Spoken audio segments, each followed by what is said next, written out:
C'est peu dire que la distribution prend une grande claque avec le Covid-19. Calculé sur la base des réponses des chefs d'entreprise interrogés entre le 26 février et le 23 mars dernier, le climat des affaires s'est affaissé de plus de 13 points en un mois. C'est du jamais vu depuis que cette statistique existe, c'est-à-dire près de 30 ans. Ni la crise de 1993, ni la grande récession de 2008-2009 n'avaient provoqué une telle chute en aussi peu de temps. La profession est en fait prise entre deux feux. Côté demande, l'interdiction de se déplacer crée un empêchement de dépenser sur toute une série de postes. À cela vient s'ajouter des fiches de paie amputées pour une partie de ceux qui se retrouvent en chômage partiel, ainsi que des pertes de revenus pour les indépendants qui se retrouvent avec une activité réduite, voire sans aucune.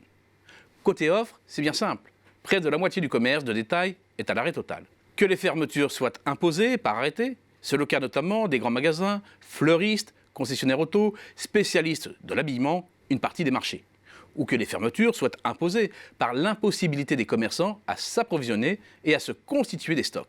En cause, l'arrêt des chaînes de production dans de nombreux secteurs des biens de consommation non alimentaires, auxquels s'ajoutent les difficultés à trouver des transporteurs. Ou encore qu'elles soient imposées tout simplement parce que la clientèle a totalement disparu ou n'est pas suffisante pour maintenir l'activité. Le choc est massif et la création de richesse du commerce, négoce compris, mesurée par la valeur ajoutée, devrait être en recul de plus de 16% en cumulé au premier et deuxième trimestre.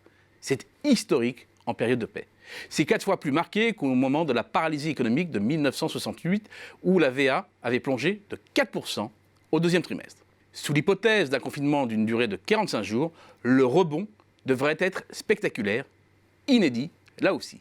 Mais en moyenne, avec un recul de 6% environ, 2020 s'annonce comme la pire année d'après-guerre pour le commerce. Cette vision macroscopique est cependant un peu trop écrasante. C'est une moyenne. Il faut aller dans le détail pour mieux saisir la réalité en distinguant d'un côté les produits de grande consommation, alimentaires compris, et de l'autre le non alimentaire ainsi que les circuits de distribution.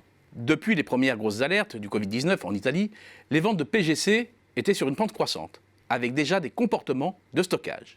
Ces dernières se sont accélérées une première fois après la première allocution d'Emmanuel Macron du jeudi 12 mars, puis une seconde fois à l'annonce du confinement avec le triplement des ventes. Après un stockage hors norme, le soufflet est retombé.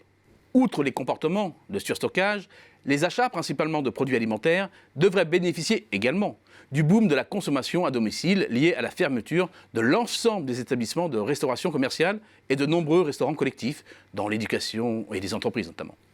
Autant dire que les professionnels de la distribution B2B, comme Métro ou le mine de Rungis, souffrent particulièrement. Les spécialistes du B2C, en revanche, surfent sur cette vague. 3 tendances fortes se dégagent.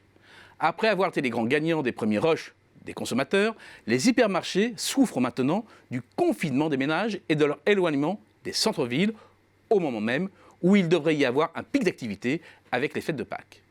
Avec la volonté de limiter le temps passé en dehors du domicile et de réduire le nombre de contacts, la proximité est plébiscitée au bénéfice des enseignes de proximité de la grande distribution, mais pas seulement.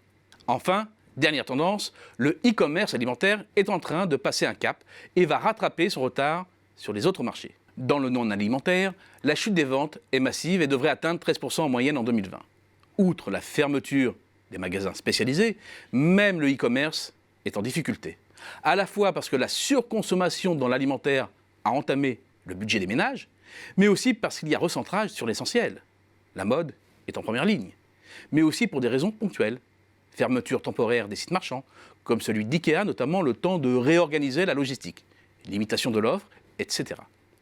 Quelle que soit sa durée, cette période de crise impactera de façon significative les comportements d'achat au profit et de la proximité et de la livraison à domicile, qui entrera durablement dans les pratiques, des tendances qui étaient déjà en cours et que la crise va accélérer.